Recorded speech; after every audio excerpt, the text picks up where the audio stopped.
This episode of the Commercial Real Estate Investor Podcast is brought to you by my CRE Accelerator Mastermind, where you'll get access to my step-by-step investment blueprint, essentially a library of resources on how to invest in commercial real estate. You'll get connected to a supportive community of other commercial real estate investors that are doing projects just like you. You'll get personalized coaching and feedback from me every step of the way. Go to www.crecentral.com to learn more.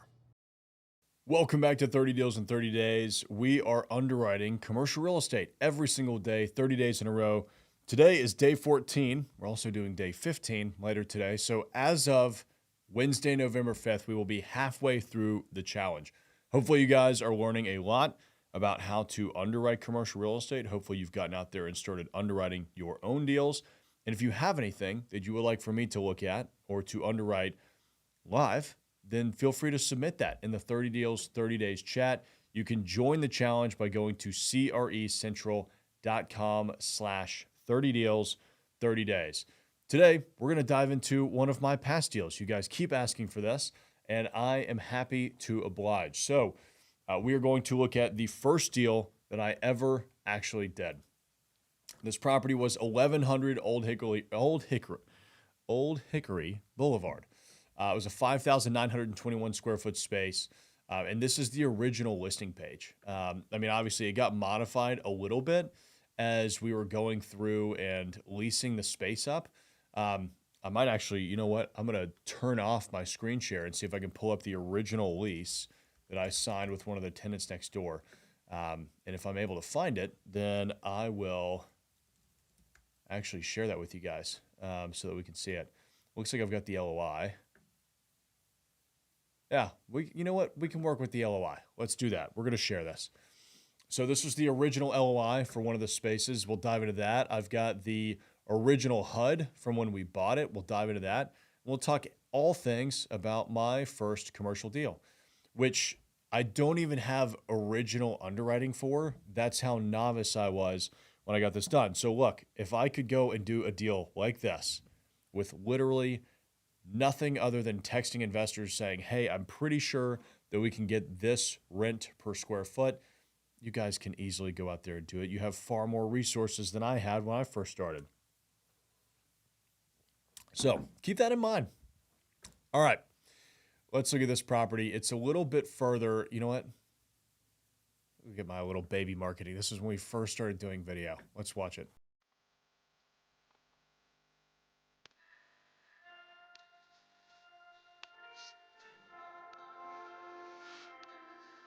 Like lo-fi beats. This is an old bank that was converted basically into retail. It was like the corner bank.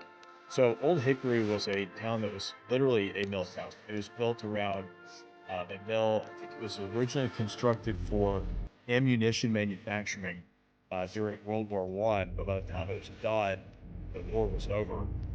They ended up switching it over. I think it was one of the paint companies. I don't know if it was Porter Paints or who ended up taking it for a little while. But this was the local bank in the area. So it had the original vault. It had this kind of really awkward basement space downstairs that I really had to work hard on to get leased. Had plenty of parking, which was really nice. Pretty decent visibility on the corner there. It was kind of the only like big commercial piece there. We actually at one point looked at doing maybe a rooftop deck, decided that was too expensive, and decided to pass on that. So here's the little basement space. Let me stop screen sharing real quick and see if I can actually pull up floor plans, because I keep having to pull up my files is the only reason that I keep doing this. Oh man, we've got the original underwriting report. I'm going to pull everything up for you guys. This is going to be fun diving into this. We'll see what that has to say too.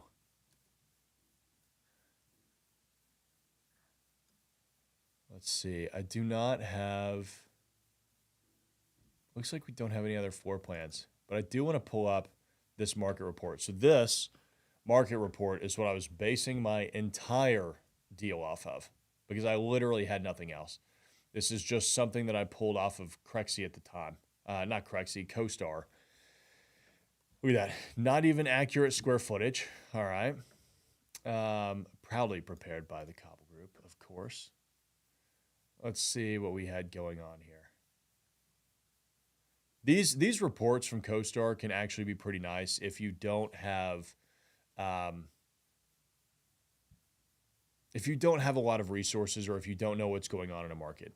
They'll get you started. I will say they're not super accurate. I will point out all of the inaccuracies in this as we are going through it.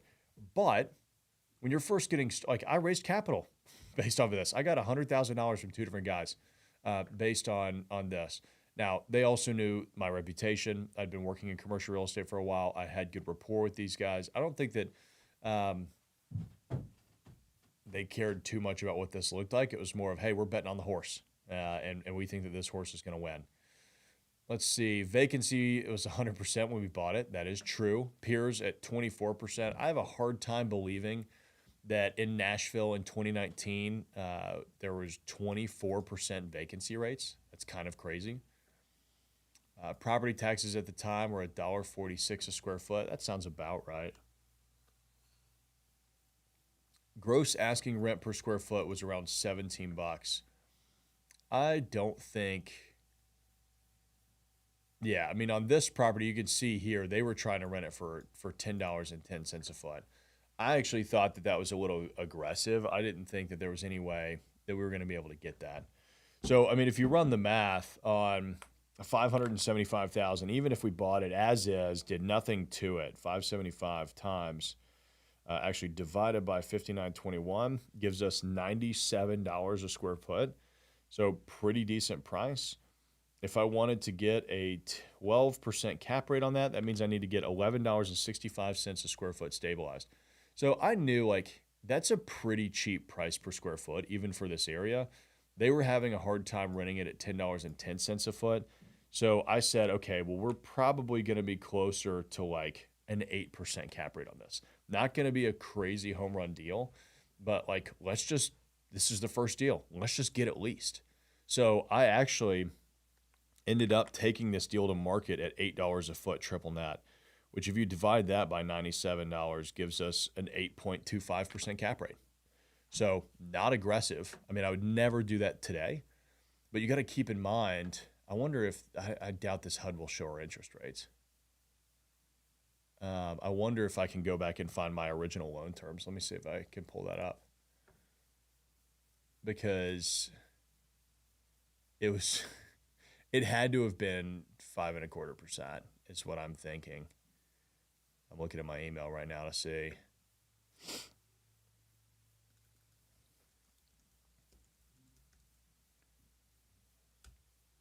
Pull up the banker's emails. Let's see what we've got.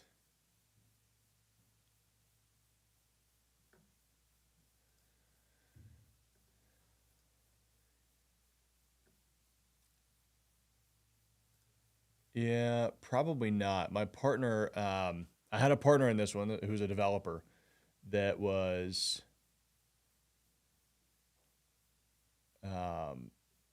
he was pretty big at the time. He ended up being the reason that we had to run away from this deal because he embezzled or stole a lot of investor capital.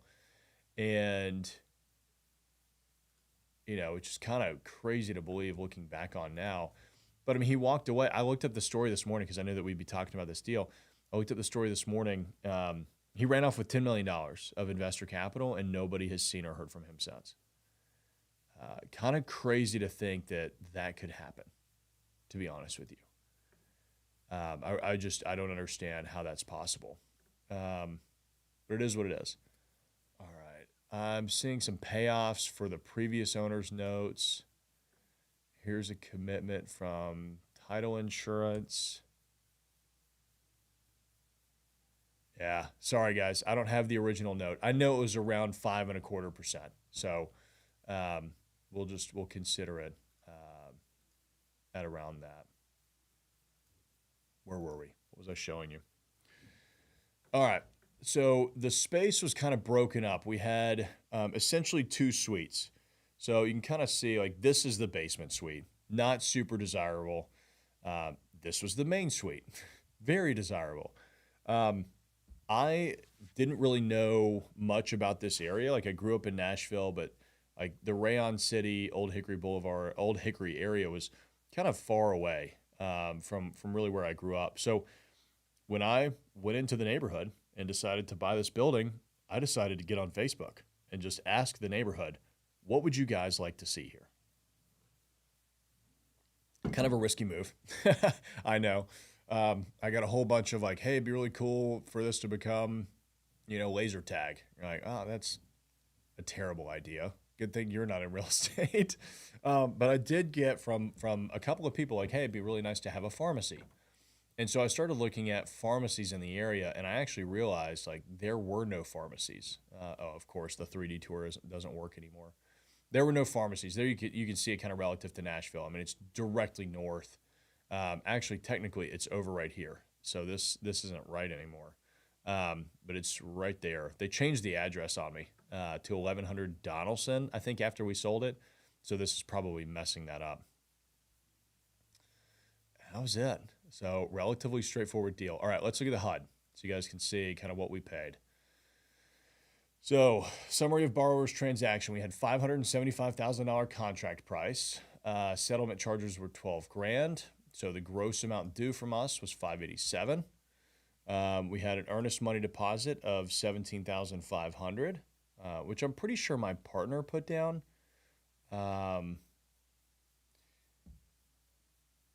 Actually, you know what? I think that was a credit because so the reason this deal came about, this is kind of wild. The reason that this deal came about was because one of my clients was actually trying to buy this. Like I was just representing them as a broker. They were trying to buy this, and they ended up not being able to get their funding, which was kind of wild.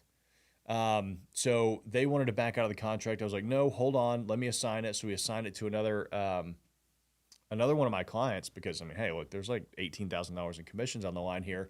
I need the money, and they ended up dropping out of it too and lost their earnest money. So they applied the earnest money that those guys had towards our purchase price. So right off the bat, we got 17,500. It's pretty nice. So principal amount of new loan was 586,500. So total paid for borrower is 604,000. So gross amount due is 587. And then let's see here. Paid from borrower's funds. We had fees to the bank of 5,800 for putting the deal together, 1%. An appraisal fee of 2,500 bucks. Random fees here and there. And then, so total settlement charges were 12 grand.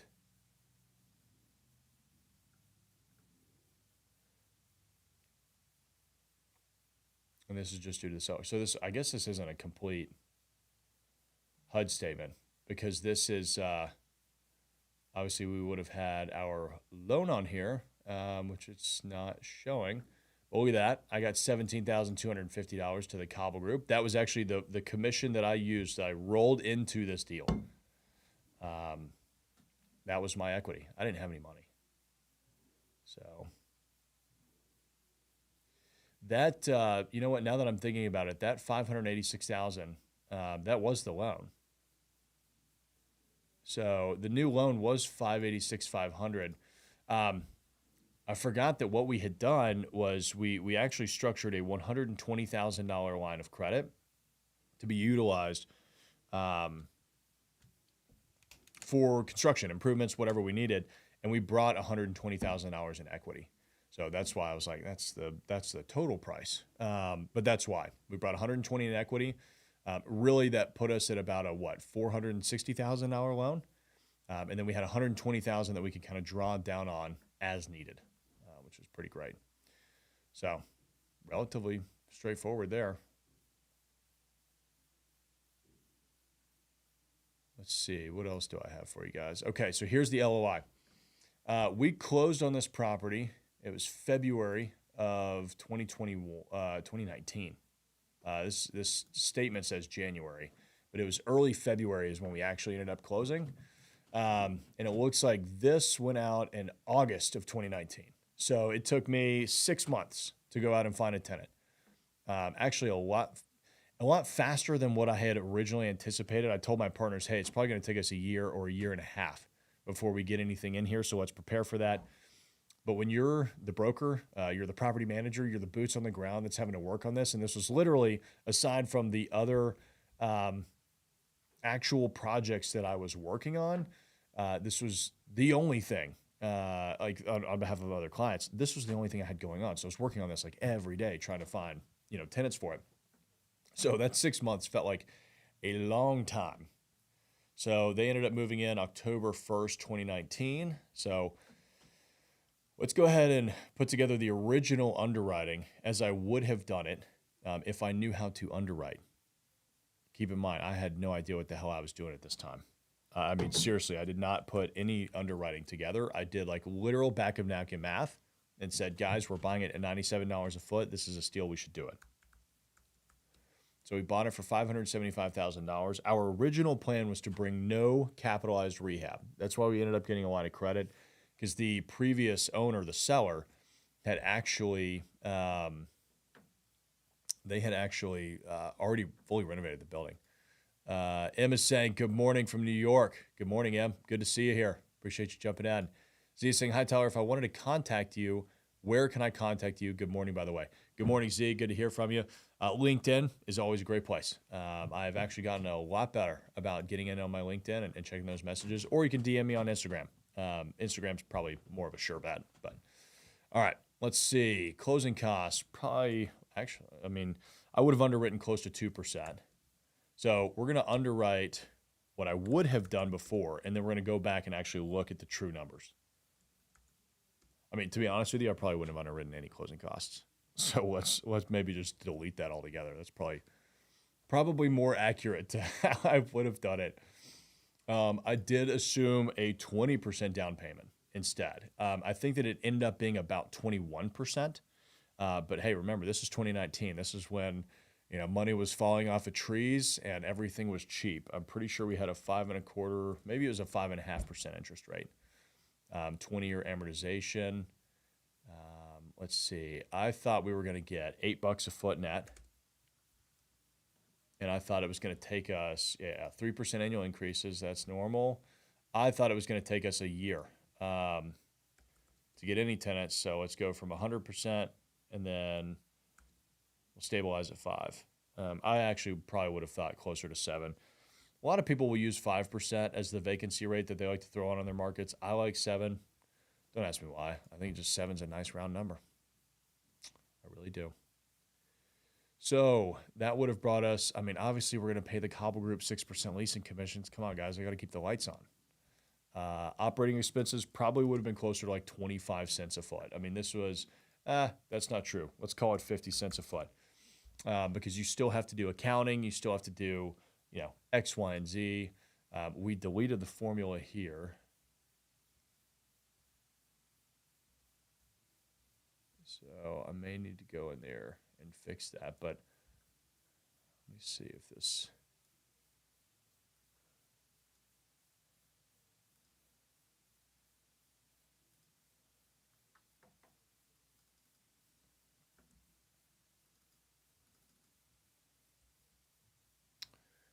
So C54 times Z61, Z61, yep, times 1 minus V56. Should be 1 minus V57. And that'll give us our numbers. There we go, $14,000 in commissions. All right. Coming further down here, all right, look, we don't really hit a strong debt service coverage ratio, right? I'm sure at the time I was probably thinking, hey, I don't even think I was considering debt service coverage ratios. To be completely honest with you guys, I'm telling you, I did probably everything wrong on this first deal when it comes to underwriting. So I'm showing you guys this so that you hear me when I say I didn't know what I was doing and I still pulled it off. You guys can do this. I wasn't even taking an asset management fee. We definitely didn't have any capital reserves. I mean, we had a line of credit, but I was not thinking of that when I was doing all of this. I had no idea what a syndication was. So everybody was just getting their shares of it. All right. And then my thought was, we'll probably sell, 7.25 cap rate. We'll probably sell it at 7.25 cap rate after 5 years. And wow, that is a terrible deal. What a horrific deal. I'm trying to think, like, what did I actually underwrite it at $8 a foot? Maybe I did. Maybe it was less than that, or more. Maybe it was 12. I thought we were going to get 12 because I looked at it. That's what it was. I thought we were going to get 12 because I had looked at their marketing and I was like, oh, we can do better marketing than that for sure. I can market this way better. Okay, so it was 12.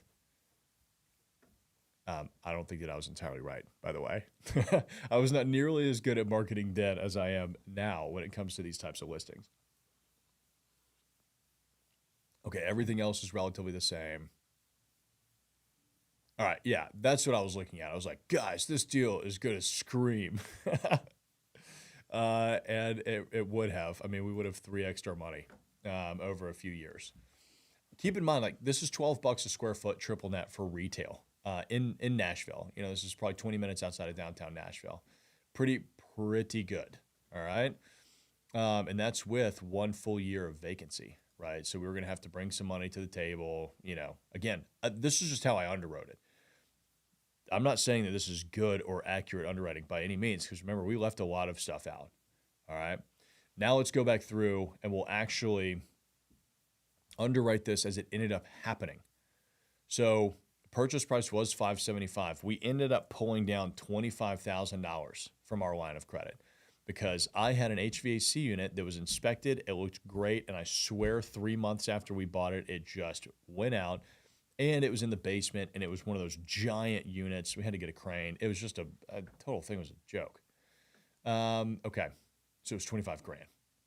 Operating capital, that'll cover our shortfall. We did end up getting 20% down. Actually, it was 21% down with 5.5% interest. And let's look at this LOI. So we ended up getting the space leased, $2886.75 per month. So what did that end up being?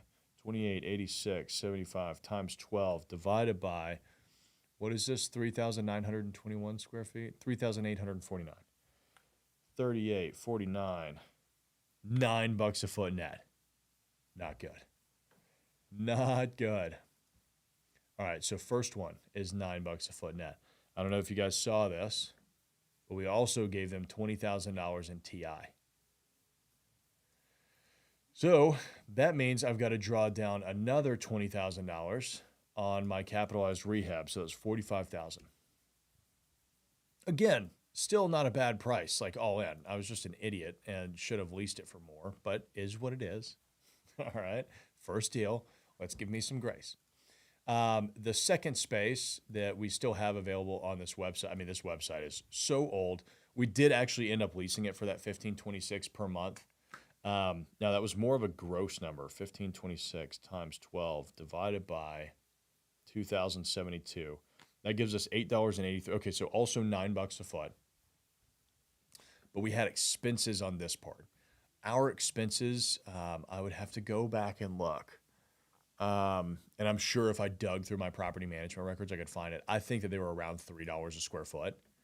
So we were paying $3 a foot on 1,526 out of the 5,921 because the other one was triple net. So 1,526 square feet divided by 5,921, that's 25.77% times $3 a foot. So 77 cents a foot is what we ended up covering for the tenants. So I'm going to change this to 77 cents a foot. And, whoa, not $77.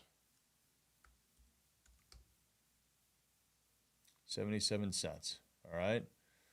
We did have 3% annual increases in there. Oh, yeah, look at that. We've got our additional rent right there. Boom. Look at me, such a good broker, putting everything in writing. Okay, what else do we have?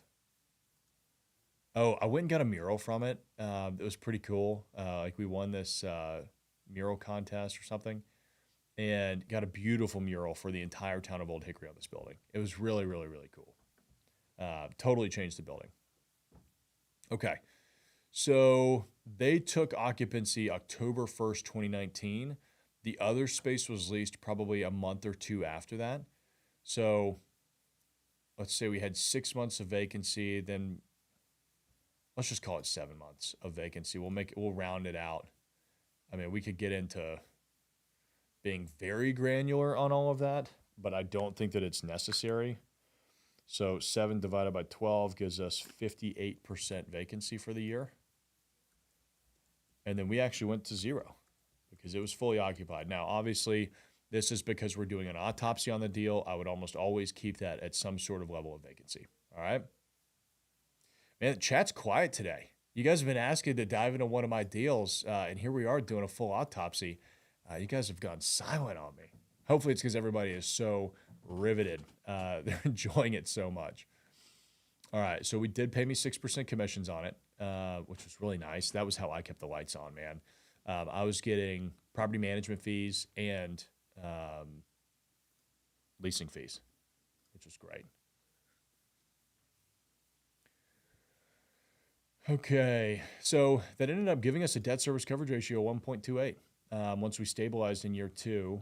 And come down here. I mean, again, first 2 years, not ideal, right? We had to pay 40 or draw down an additional $45,000. But look at that. Once we stabilized, we would have made a decent amount of money. I mean, not a ton. Like, we're not going to retire off that. But look at that. Over 5 years, I was going to double everybody's money. So that ended up being a pretty decent deal. Here's the problem. The deal didn't work out like this. It never does it? So I think that we had just recently signed the deal and with the tenant. And oh man, we had, because okay, keep in mind the timing here, right? It was October of 2019 we signed with the pharmacy tenant. It probably took them 2 or 3 months to finish their build out. They moved in January, February of 2020.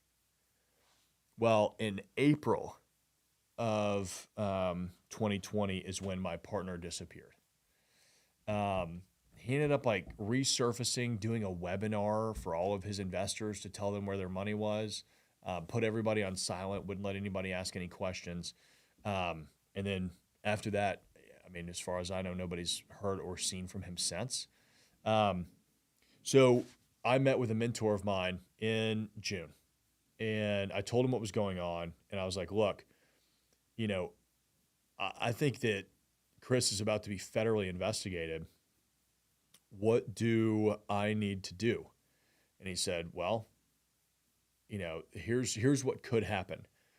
This deal could get frozen. These assets could get frozen while the FBI tries to figure out, did Chris use somebody else's money to invest in this or not? And if that happened, that meant that there would be no distributions. We would be struggling really financially on this deal for a long time. It'd become an actual big problem, and we might just lose the property. And so I knew that I had to sell it fast, really, really fast. So I ended up calling the tenant, and I said, hey, this is actually the price I offered it to him at, was $750. So that's kind of funny. Pretty decent returns. And they did accept it. But I said, hey, look, we're going to sell the building. You guys are occupying 3,900 square feet here. This is a great home for you guys for the long haul. You're currently paying, what did I say they were paying in rent? $2,886 a month in rent. And I literally went up and I pulled up like a mortgage calculator for them.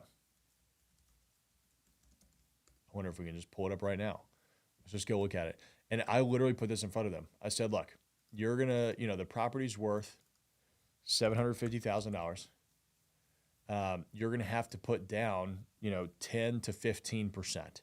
So let's just say it was 15% of 75,000. Keep in mind, it's an owner occupied SBA loan, so they can get terms that you and I cannot get, right? So they only had to put down 112,500. The loan amount was going to be, they had that. The interest rate, though, I think it was like closer. I mean, remember, this is like peak of COVID. They might have gotten in the 4s. I think that I ran it at 5, though. But the loan term was 20 years. We'll just leave everything else the same. Their monthly payment is going to be $47.60.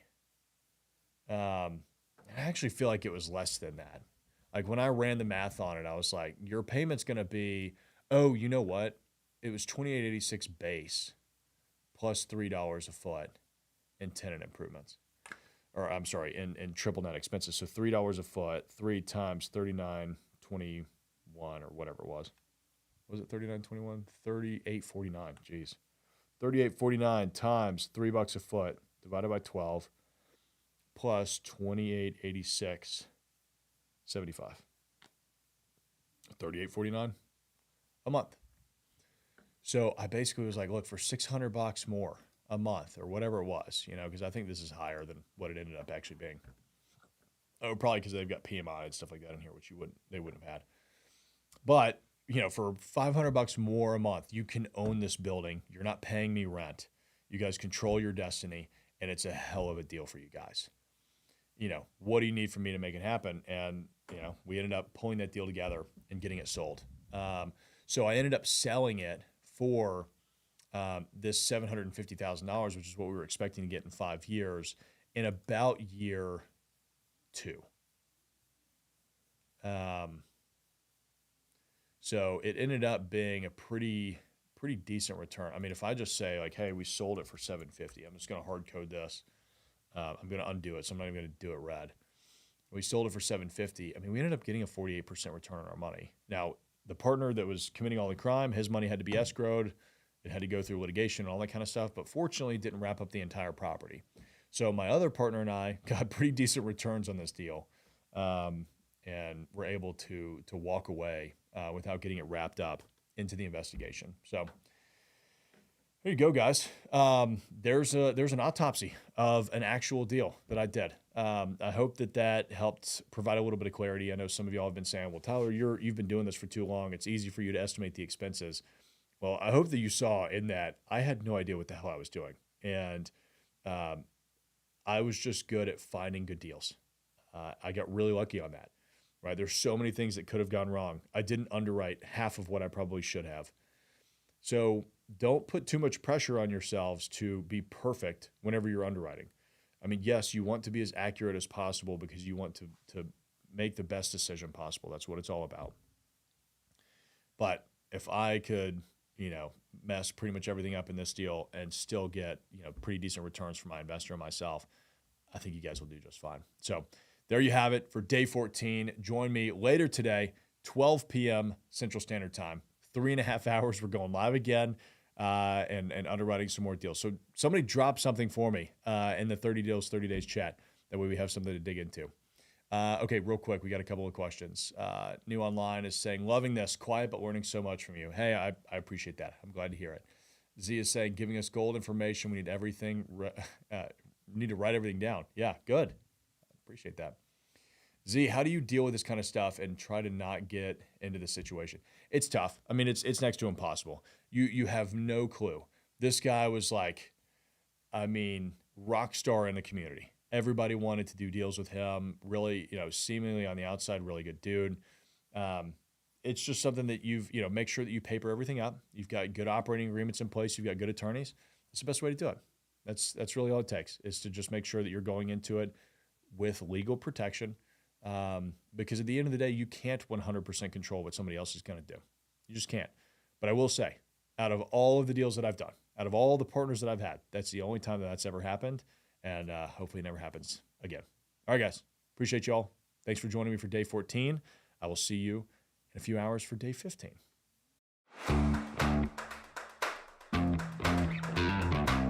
This episode of the Commercial Real Estate Investor Podcast is brought to you by my CRE Accelerator Mastermind, where you'll get access to my step-by-step investment blueprint, essentially a library of resources on how to invest in commercial real estate. You'll get connected to a supportive community of other commercial real estate investors that are doing projects just like you. You'll get personalized coaching and feedback from me every step of the way. Go to www.crecentral.com to learn more.